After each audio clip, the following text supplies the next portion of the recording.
Hello friends, welcome to Jeevanya's kitchen. Friends, இன்றைக்கி நம்ம சவ் கூட்டு எப்படி செய்கிறதுன்னு பார்க்க போகிறோம். இது நீங்கள் சைடிஷாகவும் வச்சு சாப்பிட்லாம், சப்பாத்தியோட தொட்டுக்கிட்டு சாப்பிட்லாம், ஒயிட் ரைஸோடு சேர்த்து பிசைஞ்சும் சாப்பிட்லாங்க. ரொம்பவே சூப்பரான காம்பினேஷனாக இருக்கும். இது எப்படி செய்கிறதுங்கிறத பார்க்குறதுக்கு முன்னாடி நம்ம சேனல் ஜீவன்யாஸ் கிச்சனை மறக்காமல் சப்ஸ்கிரைப் பண்ணி பக்கத்தில் இருக்க பெல் சிம்பிளையும் கிளிக் பண்ணிக்கோங்க. இது செய்கிறதுக்கு ஒரு குக்கர் எடுத்துகிட்டு அதில் 1/4 கப் அளவுக்கு பாசிப்பருப்பு, 1 டேபிள் ஸ்பூன் கடலைப்பருப்பு சேர்த்துக்கோங்க. சேர்த்துட்டு இதை ஒரு 2-3 தடவை நல்லா கழுவி க்ளீன் பண்ணி எடுத்துருங்க. கழுவினதுக்கப்புறமா இதில் 1/4 டீஸ்பூன் மஞ்சள் தூள், 1/2 கப் அளவுக்கு தண்ணி சேர்த்துக்கோங்க. சேர்த்துட்டு குக்கரை மூடி போட்டு ஸ்டவ்வை மிதமான தீயிலே வச்சுட்டு 2 இல்லைனா 3 விசில் விட்டு எடுத்துக்கோங்க. பருப்பு ரொம்ப குழைய வேகக்கூடாது, நல்லா மலர்ந்த பக்குவத்துக்கு வேக வச்சு எடுத்தால் சரியாக இருக்கும். இது வேகட்டும், அதுக்குள்ளே காய் தாளித்து விட்டுடலாம். அதுக்கு ஸ்டவ்வில் ஒரு கடாய் வச்சுட்டு அதில் 2 டீஸ்பூன் எண்ணெய் சேர்த்துக்கோங்க. எண்ணெய் காய்ச்சதும் இதில் 1 டீஸ்பூன் கடுகு உளுந்து சேர்த்து வெடிக்க விடுங்க. இது கூடவே 2 வரமிளகாய் சேர்த்துட்டு நல்லா பொரிய விட்டுருங்க. கடுகு நல்லா பொரிஞ்சதும் இதில் சின்ன சைஸில் 1 வெங்காயத்தை கட் பண்ணி சேர்த்துக்கோங்க. பெருசாக இருந்தால் 1/2 வெங்காயம் சேர்த்துக்கோங்க, சரியாக இருக்கும். கூடவே 1 கொத்து கருவேப்பிலை, 1/4 டீஸ்பூன் பெருங்காயத்தூள் சேர்த்துக்கோங்க. சேர்த்துட்டு வெங்காயம் கண்ணாடி பதம் வர அளவுக்கு இது நல்லா கலந்து விடுங்க. வெங்காயம் நல்லா வதங்கி வந்ததுக்கப்புறமா இது கூட மீடியம் சைஸில் 1 தக்காளியை கட் பண்ணி சேர்த்துக்கோங்க. சேர்த்துட்டு தக்காளி வேகிற அளவுக்கு மட்டும் வதக்கி விடுங்க, ரொம்ப குழைய வதக்க வேண்டாம். பாருங்கள், இந்தளவுக்கு தக்காளி பச்சை வாசனை போனாலே நமக்கு சரியாக இருக்கும். இப்போ இது கூட சின்ன சைஸில் இருக்கக்கூடிய 2 சவ் எடுத்து தோல் சீவிட்டு இந்த மாதிரி கொஞ்சம் சின்ன சின்ன பீசஸாக கட் பண்ணி சேர்த்துக்கிறேன். கூடவே 1 டீஸ்பூன் உப்பு சேர்த்துக்கலாம். அடுத்ததாக இதில் 1 டீஸ்பூன் அளவுக்கு சாம்பார் பொடி சேர்த்துக்கோங்க. சேர்த்துட்டு ஒரு 2 நிமிஷத்துக்கு இது நல்லா கலந்து விடுங்க. நம்ம சேர்த்த சாம்பார் பொடியோட பச்சை வாசனையும் போயிட்டு காய் கொஞ்சம் சாஃப்டாகி வரட்டும். பாருங்கள், காய் ஓரளவுக்கு நல்லா சாஃப்டாகிடுச்சு, நல்லா தண்ணி விட்டு வருது பாருங்கள். இந்தளவுக்கு கலந்து விட்டால் சரியாக இருக்கும்.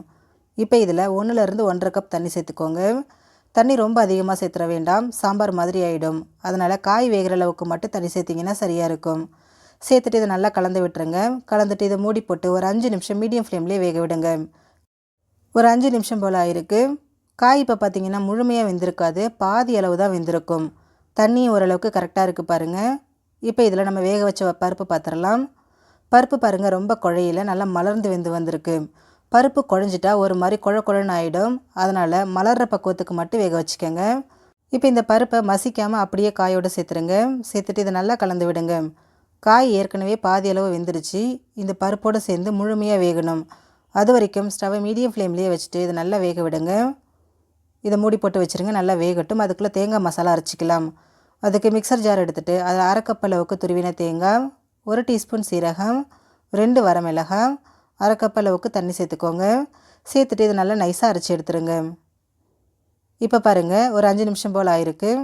நம்ம சேர்த்த காய் முழுமையாக வெந்துருச்சு. கன்சிஸ்டன்சியும் பாருங்கள், ஓரளவுக்கு நல்லா திக்காகி வந்திருக்கு. இதில் தேங்காய் சேர்க்கும்போது இன்னும் கொஞ்சம் திக்காகும், நமக்கு கரெக்டான பக்குவத்துக்கு வந்துடும். இப்போ இதில் நம்ம அரைச்சி வச்சுருக்கக்கூடிய தேங்காய் விழுதை சேர்த்துக்கோங்க. தேவைப்பட்ட எக்ஸ்ட்ரா தண்ணி சேர்த்துக்கோங்க, எனக்கு இது கரெக்டாக இருக்குது. சேர்த்துட்டு இது எல்லாத்தையும் நல்லா ஒன்று சேர்த்து கலந்து விட்டுருங்க.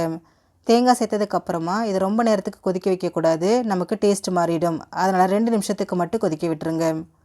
பாருங்கள், 2 நிமிஷம் போல் ஆயிருக்கு. தேங்காய் நல்லா கொதிச்சிருச்சு, கன்சிஸ்டன்சியும் பக்காவாக இருக்குது. இது ஆறும்போது இன்னுமே நமக்கு திக்காகி வரும்.